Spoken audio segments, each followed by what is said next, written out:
కళ్ళు మూసుకుంటే ఏమైనా అయిపోద్ది. అది నేను ఒకటే చెప్తున్నా, ఇప్పుడు కానీ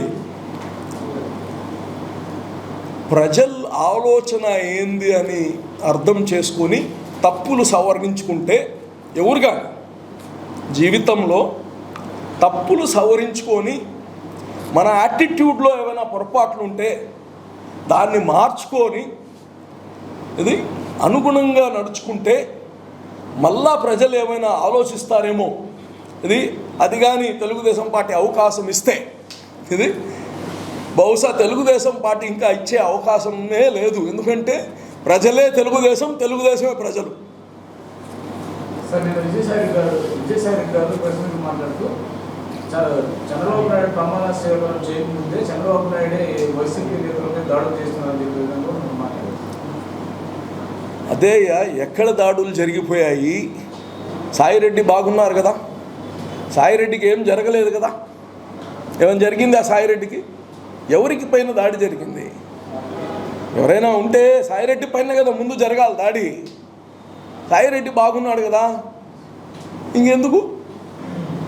మేము మళ్ళా చెప్తున్నాం, చంద్రబాబు గారు కావచ్చు, లోకేష్ బాబు గారు కావచ్చు, ఒకటే చెప్పారు, మనకు ప్రజలు ఇచ్చింది అధికారాన్ని దుర్వినియోగం చేయడం కాదు, ఇది మన బాధ్యత. We are custodians. ఈ యొక్క విజయానికి మేము కస్టోడియన్స్. లా అండ్ ఆర్డర్ని చంద్రబాబు గారి కన్నా ఇంకా ఎవరు ఈ రాష్ట్రంలో కాదు, దేశంలో ఎవరు మెయింటైన్ చేయలేరు. లా అండ్ ఆర్డర్ని అంత చక్కగా హ్యాండిల్ చేస్తారు చంద్రబాబు. ఉండొచ్చు మా కార్యకర్తలపైన చేసిన దుర్మార్గాలు ఇటువంటి కాదు. కార్యకర్తల్ని నరికేశారు, చంపేశారు, కుటుంబాలని రోడ్లపైన వేసేశారు. వాళ్ళందరూ ఆవేదన మేము చెప్పే అంత ఈజీ కాదు. అయినా మేము సరే పోయి మీ ఇష్టం వచ్చింది చేయమని చెప్పం. దానికి ఒక చట్టపరంగా తీసుకోవాల్సిన చర్యలైతే తీసుకుంటాము. ఎవరిని వదిలిపెట్టేది లేదైతే.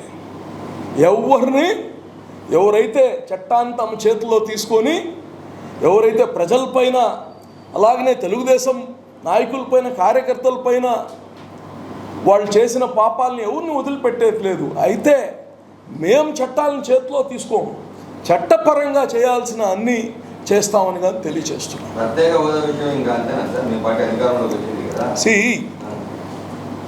జిస్ట్ ఆఫ్ ది ప్రత్యేక హోదా, అసలు ఏంది ప్రత్యేక హోదా నుంచి వచ్చే దీన్ని మేము తీసుకుంటాం. ఇది అన్నీ ఒక విజ్డమ్తో చేయాల్సింది. ఏదో మనకు వచ్చేసాయి అని చెప్పి మొరట్టుగా చేసేది కాదు. కేంద్రంని చక్కగా మాట్లాడి మనకు రావాల్సిన వనరులు, ఈ రాష్ట్రానికి కావాల్సిన పరిస్థితి, ఆ రోజు ఏదైతే అడిగామో ఈరోజు ఏమైతే అవసరం ఉన్నాయో, ఆ రోజు అడిగిన దానికన్నా ఈరోజు మన అవసరాలు ఇంకా ఎక్కువ ఉన్నాయి. అవన్నిటినీ కలిపి ఈరోజు చంద్రబాబు గారికి ఒక ప్రణాళిక ఉంది. ఏది కానీ గత్తర్ పెట్టి అడిగి కత్తి మెడపైన పెట్టి తీసుకునేది కాదు. ఒక మంచి అవకాశం ఈ రాష్ట్రానికి వచ్చింది.